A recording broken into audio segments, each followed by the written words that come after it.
Hi, I'm Shereen Noon, and we're here with Kristin Kurtz, and we're going to talk about I can't even say it, physiology of miracles. Do you want to tell us a little bit about yourself, Kristin?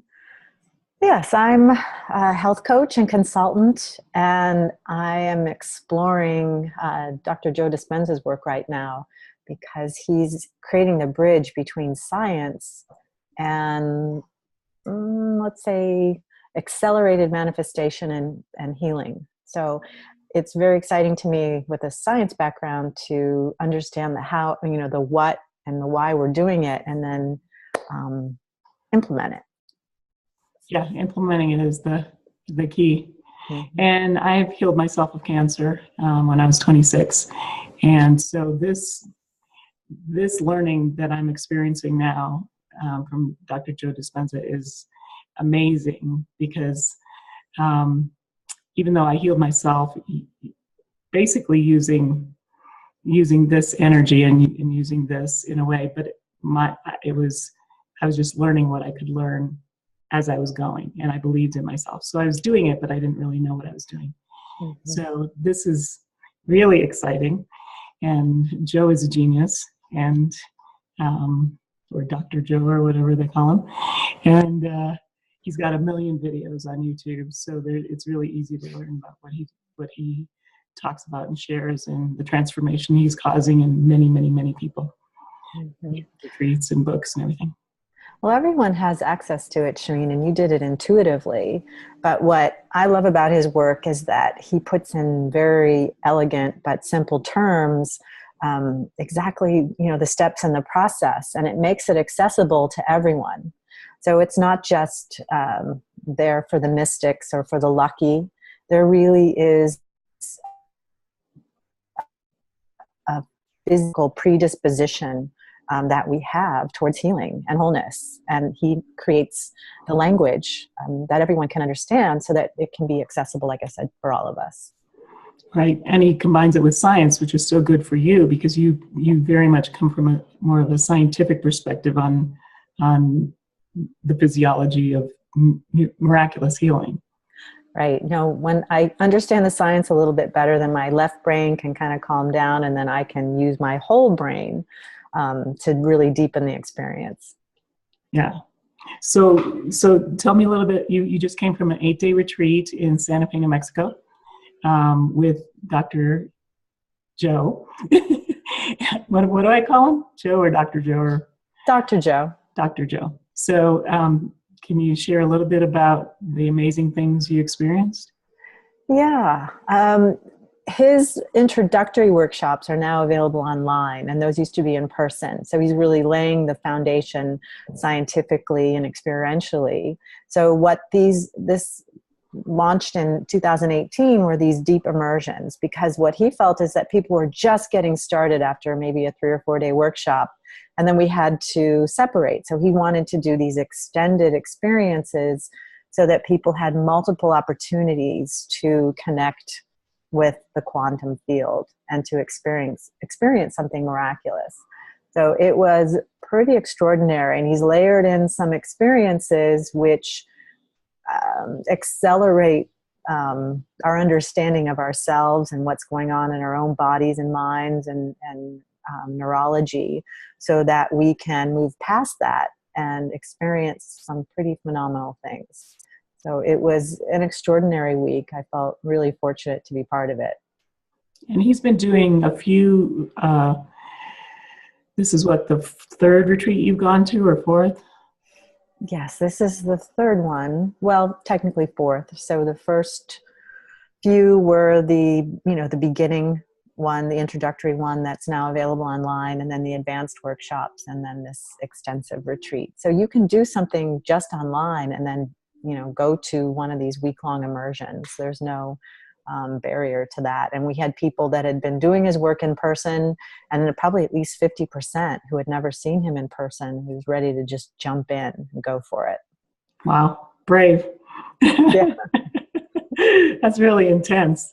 Mm-hmm. Intense because he's really deliberately finding a way to have people completely disconnect from their automatic behavior, automatic habits and patterns so that they can change who they be on a physiological level. So you were telling me a little bit about how each retreat raises in frequency. Can you talk a little bit about what that was? Yeah, so they're measuring the energy that's in the room, and I don't know exactly the science behind that. That was one piece I never really got to explore, but we're all energetic beings, and we're emitting a certain amount of energy. And when we free up energy in our body by releasing patterns that we've held in our, our cellular memory, then that energy is available, for us to create. And so there's a way to measure that electromagnetically, I believe. And each workshop, increase the energy in the room. And what's interesting is even when we were outside the room, and this progresses over the days that we're together, but even when we were outside the room, say in a walking meditation, the energy in the room where we had all been would elevate each time. So it was sort of, it's beyond this time-space idea that we have. But what was really exciting about Santa Fe is, and I don't know the actual percentage increase, but so let's say the workshop in Indian Wells that I was at was here. And then they were in Tarragona, Spain for the first week-long intensive here. Well, Santa Fe was, way up.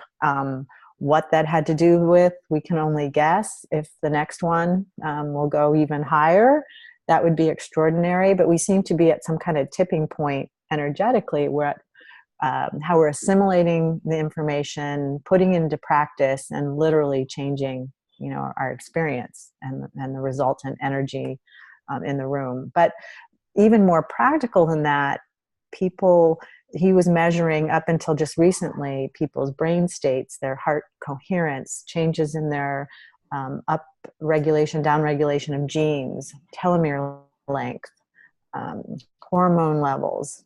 It was immune system function, and all of these things would change in a positive direction in just 3 or 4 days together. So now we're just wildly imagining what we're going to do in a week together. But you were really accurate in saying part of the idea is to remove yourself from your known environment, your known routine, the people that you're normally interacting with, the work that you're doing, so that you have the opportunity to create something new and have that be significant enough that you're changed enough after leaving the experience that when you go back to your normal reality, you don't experience it the same. You can't, because you're completely different. Right. Can you talk a little bit about the pineal gland and how that makes you a different being? Yeah. So it's an interesting gland in the brain. It sort of sits. Wait, and Kristin? Yes. 1 second. You paused a little bit there. Just okay. Just on the speed of your connectivity. So can you say that again? Sure. So the pineal gland is a part in the brain. It's sort of in the back center, and it's a really important part of our awakening, and our connection to the quantum field. Joe teaches a meditation, and that's available in the early introductory courses that involves breathing, actually a breathing technique where we're really doing a very deliberate breath, where we're squeezing down, beginning at the perineum at the bottom, you might call it the lower energy center, squeezing all the way up so that we move cerebral spinal fluid up into the brain, which circulates and then activates the pineal gland. And the pineal gland has little antennae that are affected by the movement of the fluid, which create a piezoelectric effect, he calls it. So it's sort of transforming this mechanical energy into electrical energy. And it turns out the pineal gland can pick up frequencies that are outside of our normal sensory perception. So this idea is that this pineal gland is an organ for picking up information from the field. And the more activated it is, the more receptive it is to that information. It's also a transducer. So it's taking that information from the field and converting it into a way that our we can experience it in imagery, maybe in sacred geometry patterns, in lucid, almost like lucid dreaming. And that combined with the chemicals that the pineal gland produces. So it gives an upgrade. It produces melatonin and serotonin. And so it gives an upgrade to those chemicals, which makes them much more powerful. They create a sort of a Valium effect in the body. It creates the ability, almost like a hallucinogen, a very powerful natural hallucinogen. It creates a chemical that has the phosphorescent qualities like a jellyfish. So we see these incredible images, we feel these feelings. It's also creating a euphoric feeling with the chemicals. It's creating a big upgrade to antioxidants. So our whole system gets this big upgrade, from the basic melatonin, serotonin. And when that experience, we have this internal experience, which is more real to us than our external experience. And that's, what the mystics and the sages and the gurus, have had these mystical experiences that forever change them, because it literally does reset our neural pathways, our biochemistry, to something new. And the general feeling of it is a feeling of well-being and extreme love and bliss and connectedness and oneness.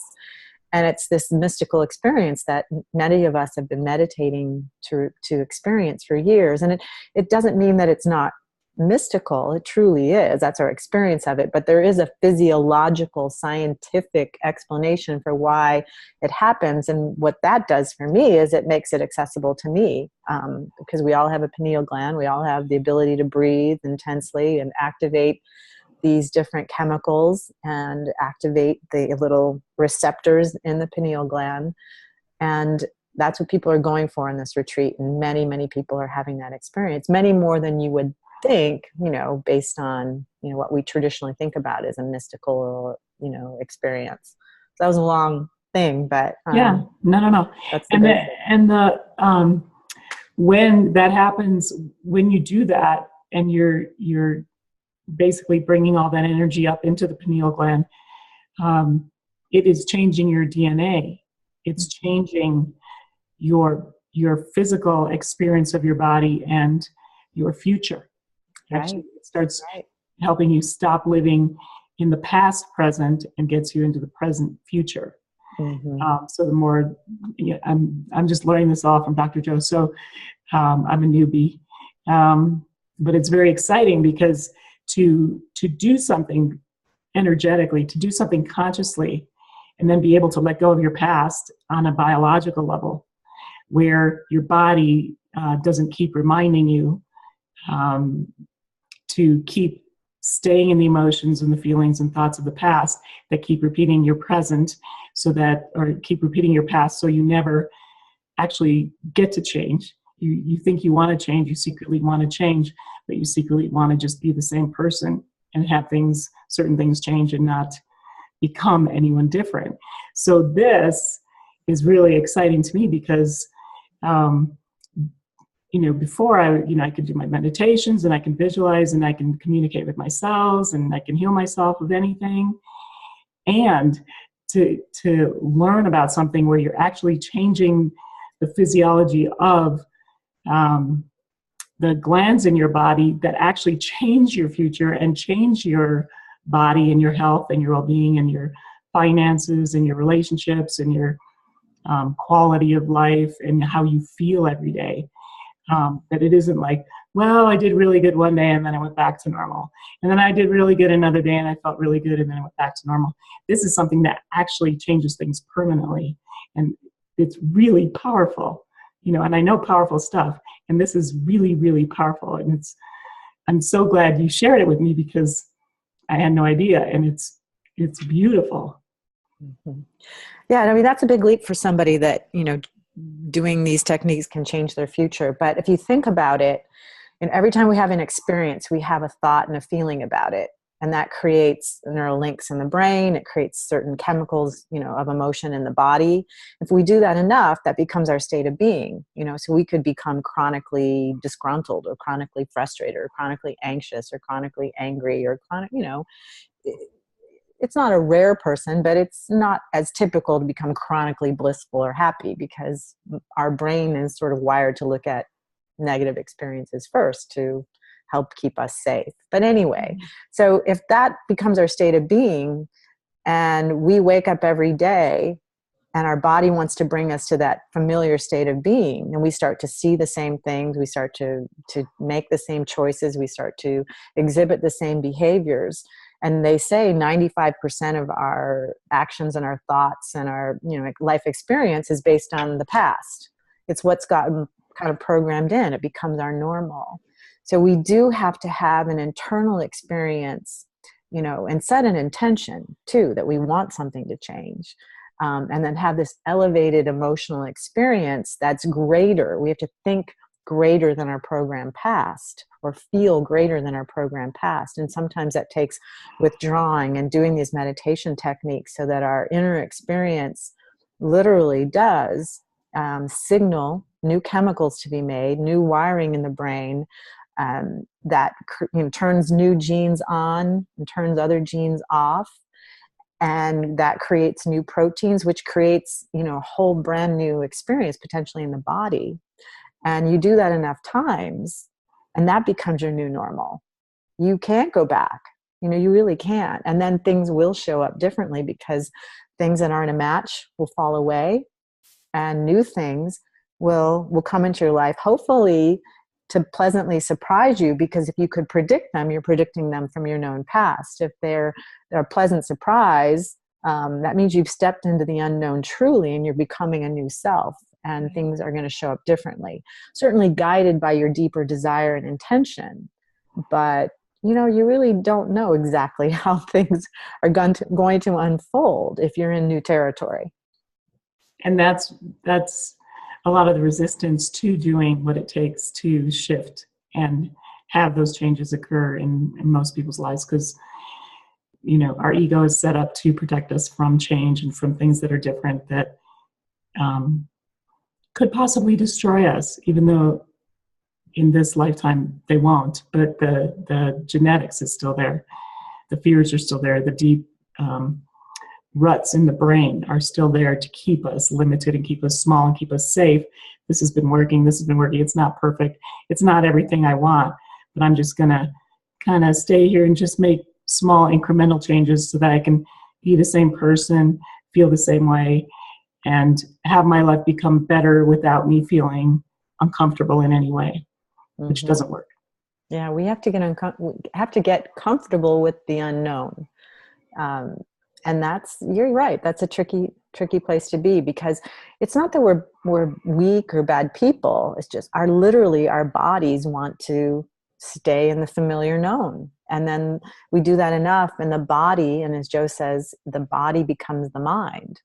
The body is determining the thoughts and, through the feeling state that it wants to maintain. It's influencing how we think. It's influencing our choices and our behavior. So if we can pause, especially for me after this intensive week, to not come back and try to put everything kind of back in order, but to allow things to be a little bit messy and unknown and uncomfortable, and be okay with that. Because the tendency when you kind of open yourself up that much is to, start looking around for the things that that sort of reaffirm your identity, reaffirm who you've been, who you are, because that's the familiar. And I've done it to a degree, but at the same time, I'm lucky because I'm in a new place, I'm in a new environment, doing a new job, so there's a lot of things that are helping me in the external environment not go automatically back to my comfort zone and to stay.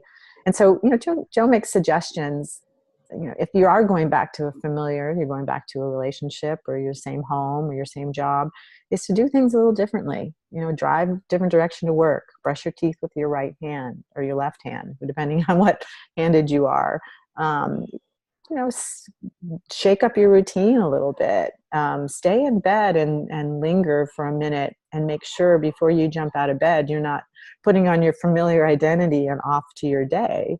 Really starting to become aware of your habituated patterns and give yourself the opportunity to have something show up differently. Right, because you're creating new synapse pathways. I don't know if I'm saying it right, but new synapse pathways in the brain. And right now they're so rutted in certain directions of your whole life so far that in order to create a new you, create the you know you are, or remember and know the power of who we are and how we can manifest everything we already are, but start manifesting and creating the bodies, the lives we choose consciously, and having that happen faster and faster. Like when I healed myself, changes did not happen very quickly. Now they're happening like that. So things have changed. Time is speeding up. It's quantum acceleration. So we are in a time where you can shift your energy and focus on what you choose and do the things that create more of what you create more of what you sorry about that create more of the things you've been saying you want to change. They can happen a lot more rapidly now because the energy is there for it, and we're aware of things thanks to people like Dr. Joe that actually shift the energy quickly, change us out of our own choices. And, obviously we can always go backwards and stay safe and all that. But that's not very fun. That's not a life worth living. But one of the things he says often in these videos that I'm watching is the hardest part of this whole thing, which seems very complicated and complex and the science and all that, is making the time to do it. So can you share a little bit about how you've been making the time since you came back? Yeah, no, it's definitely renewed my commitment. The experiences I had there were so profound that I don't want to lose it. So I'm meditating every morning. And, I've always known the benefit of meditation, but I kind of paid it lip service. It was more about taking a break. And but what we're truly doing is connecting to the unified field. And the more we connect to that unified field, the more accelerated the manifestation and change can come. Because in that field, the quantum field, there's no time, there's no space. So the closer you connect to that, the closer you are to things, becoming manifest much more quickly. And so it feels good. And the better it feels, the more you want of it. So it's a positively self-reinforcing thing. And it does take commitment. And you just have to have a little taste of it, I think. And then have some magical things show up in your life for you to say, I want more of this. This is who I truly am. This is not work. This is just part of my routine, just like eating or brushing my teeth or whatever it is that you do on a routine basis, just carving the time. And is it important to do it like frequently during the day, or just start the day like that? Or how do you personally keep that energy going up your spine and into the pineal gland? I think everybody's a little different. It depends on what you're after. I mean, I certainly prefer to start my day, and I certainly wind my day down, maybe not with quite, as intense the breathing exercises, but, staying present and connected is something you can do all day long. And the gift, and Joe uses so much of HeartMath's research. And so the gift of being part of HeartMath Institute and having, studied their techniques is that can happen right now while we're sitting together. I'm connected to my heart and appreciating, and that will shift the pattern, the heart rate variability pattern of your heart, which has an influence on your brain, which has an influence on your pineal gland, which means you're more lined up. And you can do that in a heartbeat. You can make that shift. It becomes where when you're off emotionally, which is your guidance system, you say, where am I creating from? do I want to be creating from this state of mind? And then making a conscious choice. Okay, I'm going to shift in this moment because it is possible. Sometimes it's more difficult than others, but it's possible. And the more you do it, the better you get. So for me, it's a combination of a deeper meditation to shift my baseline constantly throughout the day, resetting, just using basic heart math techniques. And regardless of what we're thinking and what we're feeling, what we're choosing in the moment or just reacting to out of pure habit. And yeah, it's not really our fault. We are physically programmed to do that. We are creating at that moment. We're creating things we don't want, most likely.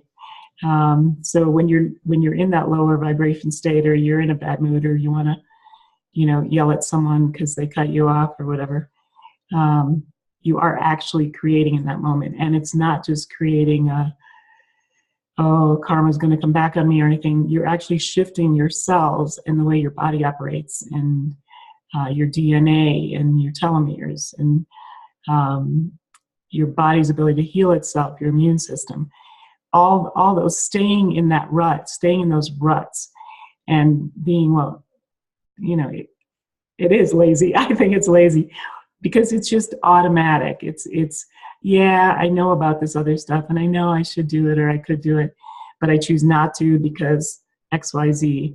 I'm just gonna be self-indulgent.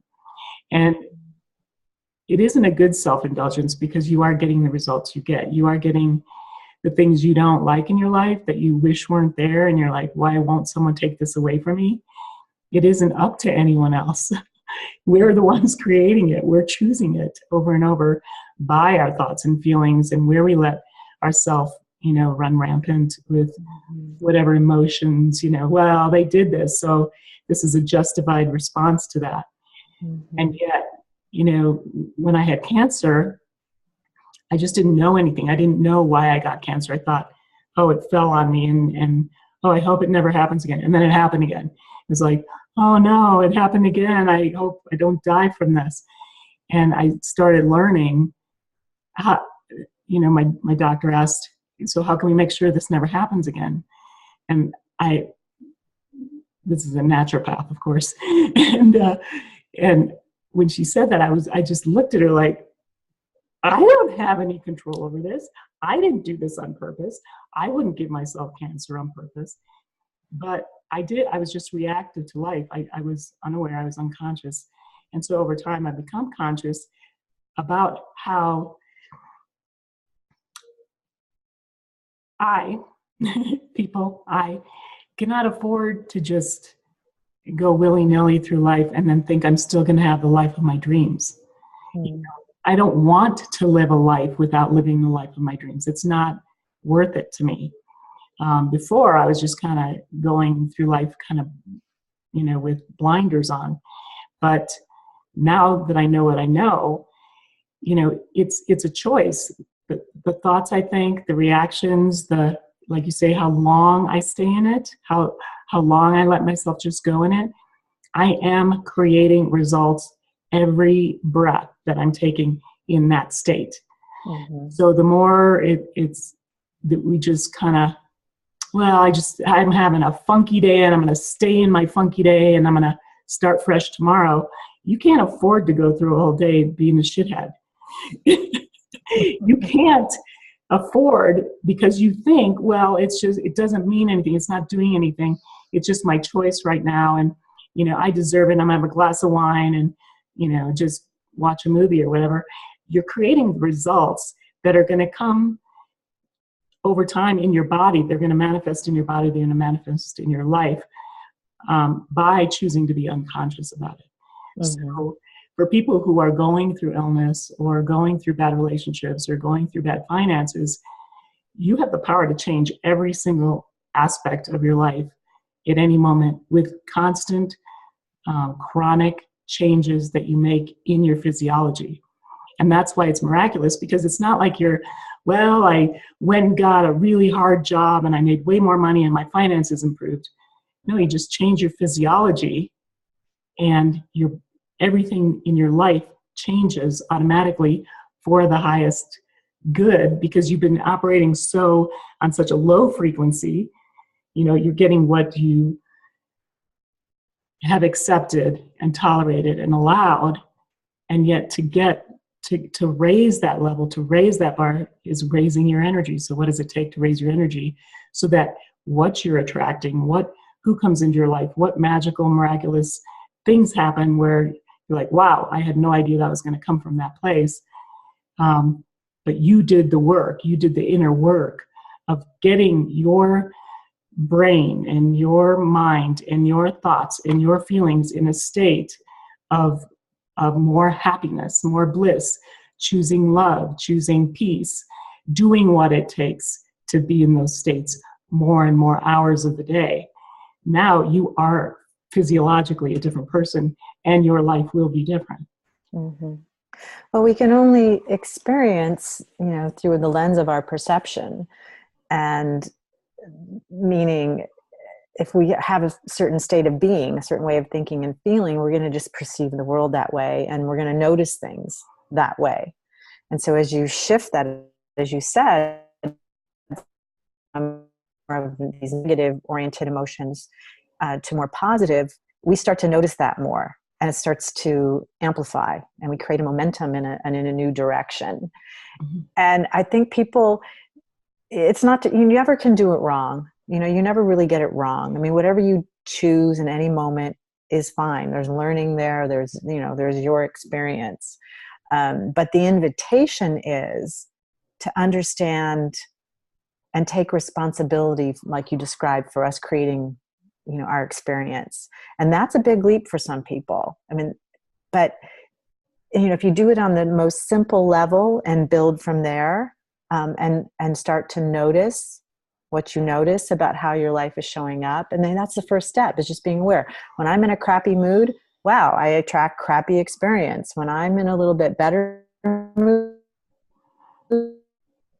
people are kinder, differently, or things seem to flow better. I mean, those are the simplest ways to begin to experiment with it, and then build on that and accelerate that process and accelerate how quickly things can show up in your life. That's the fun. And then when we understand how powerful creators we really are, and that's who we are. I mean, this is not technically hard work, but it is. It takes commitment to overcome our programming. But it is, who we truly are and who we deserve to be and how we deserve to live. So it can be very, very exhilarating, once you get a little bit into this journey. Yeah, it's fun. Fun is the only fun. Yeah, and know when you don't feel it that way, that it's just your old programming that's keeping you feeling the same, and you just keep going. You just keep going. You keep going. Mm-hmm.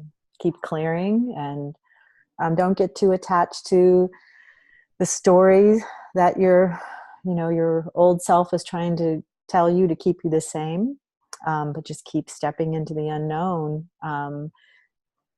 The source, however you want to see this, already knows what you want. Through living of life, you create preferences, you create your preferred story, your preferred direction, and it's known.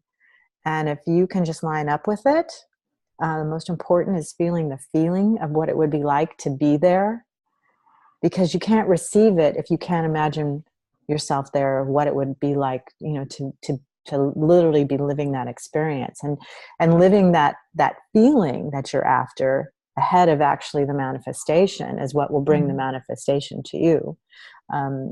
It's sort of ironic, once you have what you're truly after, which might be, if people think they want a boatload of money, well, they really perhaps want freedom or options or flexibility. And once you start to embrace those feelings, feel those feelings, feel the freedom, then it's automatic. I mean, it's inevitable that you'll attract the things that support that to you. Mm-hmm. And if that's all that anyone does, is spend more and more time in those feelings. Like you say, I want to have the relationship of my dreams. So spend as many minutes, as many hours of the day as you can, falling asleep, waking up, being the person who's already in that amazing relationship where you have the love you always wanted. You are giving the love you knew you could always give. You're being a better person in a relationship with someone, and being generous and kind and forgiving and accepting and allowing, and not living with expectations that are just insanity. In terms of how to destroy a relationship, is just to expect people to be different than they are. That the more time we spend in that state, then we're really attracting exactly the thing we want. And the universe knows how to make it show up. And the universe knows what you really want and what would be for your highest good, for their highest good, for the best way that you could never have come up with your brain. We're trying to use our brains to make things work for us, but our brains are already rutted in these old ways that give us exactly what we already have. So that's not really the access. The access is through really spending time in that state, imagining, visualizing, watching movies that make you feel like you're in that state. One of my friends says all she does is draw things and they happen. It's like, it's really weird how fast things manifest when she draws them. So then she's like, oh yeah, I better get home and do some drawing. Forgetting what a powerful tool that is for starting to take those dreams and those wishes and hopes and do I deserve it and whatever, and actually putting it on a piece of paper is, you've already physicalized it in this world, in this reality. And so the universe just starts throwing all these things together, and you start getting more and more of things you had no idea you could actually do, and your brain would never have come up with. But spending as much time in that, if you do nothing else, just keep focused on the amazing future you have coming into your life, and stay out of the past as much as you can. I mean, everyone kind of knows that, but they don't realize that it's not just let go of the past and then just sit here in neutrality. It's let go of the past and really visualize and focus on what you want. And that just starts happening. It's just what automatically happens, because it's already happening that way. It's already manifesting moment to moment.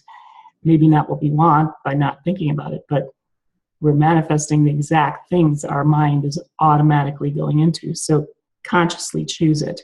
Consciously, this is the thing, and now I'm going to start putting more of my time and energy in, whether I meditate or not. Even if I'm driving down the highway, I'm going to be thinking about that. Okay, let's play with that idea. What else? What are more specifics?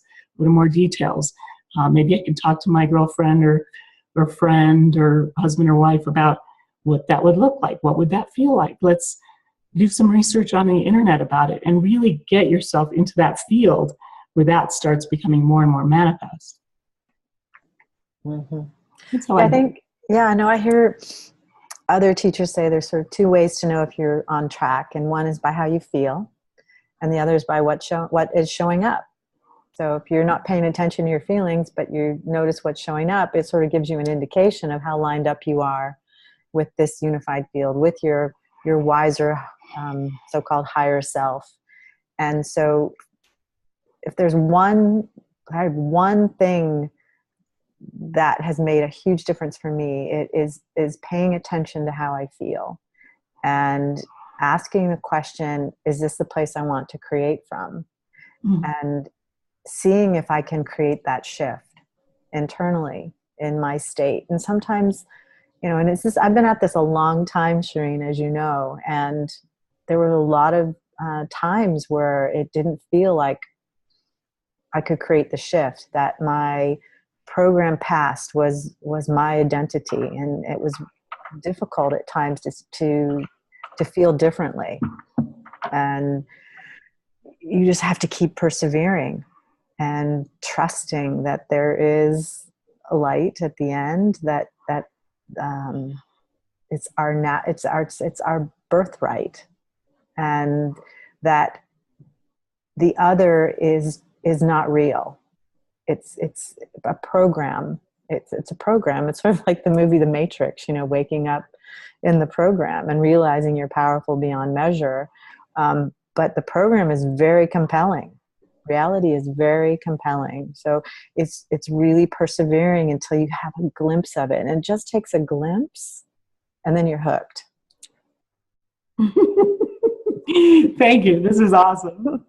So I want to thank Dr. Joe Dispenza for inspiring you, and you've inspired me.